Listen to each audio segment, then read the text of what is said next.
professor, I will test you in the worst way. Don't bring a scantron, it's pop quizzes all day. Cause of our chemistry, we do biology. All right, what's happening, fam? L.A.R. movement still moving. Subscribe or die trying. You see the thumbnail, right? The rise of suburban black culture. So here's the thing. I grew up, I was born in 79. I grew up in New Orleans. That's where I was born.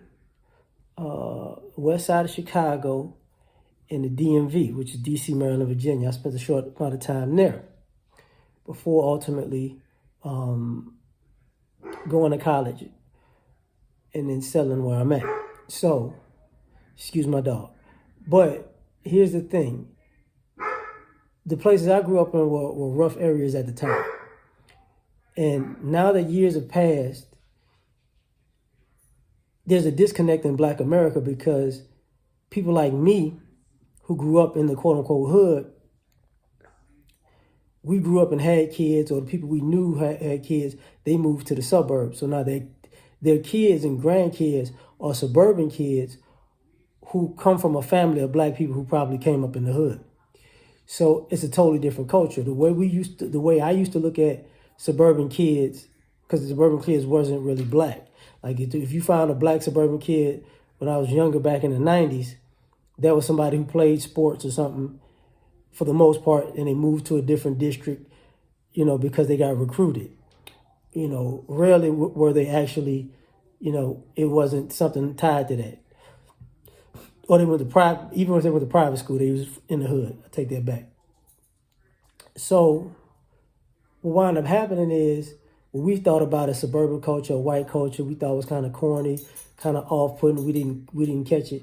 Now our kids and say our parents' grandkids, that's their culture. That's how they grew up in the suburbs. So when you see all these, the way you look at media and social media now, and you see these Black people doing all this quirky stuff, excuse me, but doing all this quirky stuff that when you my age, because I'm 42, it's like, we don't do that. Well, we do that now because, kids are in the suburbs. And now you got and now you have these suburban kids who are interlopers with Black hood culture. So they're in the suburbs, but they're trying to act like they're from the hood, but they know they're not because they're uncomfortable in the hood environment. So they're just playing. And when I was younger, it was rare to have that, but it did happen. So just a reference, it's like if the Fresh Prince of Bel-Air was in reverse, if Carlton went to Philadelphia, that's what's going on with the suburban Black culture. Carlton is going to live with Will, and it's a culture shock. It's not unusual. Yeah, we don't play that here. Better cut that out. So now when you see the whole Black interaction and dating culture, you're looking at people who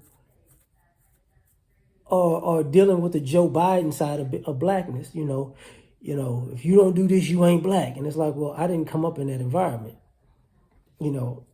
Even when I mean dating and interracial thing, suburban Black people are around different, are actually in a melting pot. When you are Black American from the hood, pretty much Black people. That's it. So all the stuff we talk about with, that goes on is us with us, our interactions with each other. There's less interactions with other people. Like, if you go to HBCU, it kind of heightens it because less interactions. But suburban Blacks do different things. Like the criminality that we talk about with Blacks from the hood, the things that Black kids in the hood do, when Black kids in the suburbs do, it's a slap on the wrist. They don't get the danger. It's like, I don't understand. Oh, I'm different. It's like because they grew up in the suburbs, they really think it doesn't apply to them because it becomes a class issue. And this is what I mean. Like the rise of the Black suburban culture has created so much of a class issue that some people forget the consequences when you're black and you do it. And some people have learned to be able to afford the consequences and not make small things big things, which is a good thing. But when you see these interactions between us, you're seeing, a group like, hey, I'm from the hood, we don't do that. And the person say, well, I'm from the suburbs, we do. And now you're seeing this war between what's black and what's not. And because for the longest, our culture was tied to ingenuity out of necessity and poverty. When you don't have poverty, the necessities change.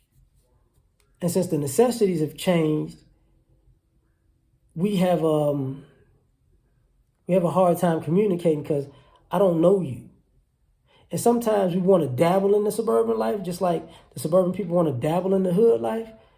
But that's why you see hood people with suburban kids, and it's not a parenting age class. It's actually a class and culture clash. Like two people can't get along. But because of the rise of the suburban black culture, it's creating a rift that is going to be here for a while because we keep going up in class. So tell me what you think. Excuse my dog. Like, share, subscribe, or die trying. Peace.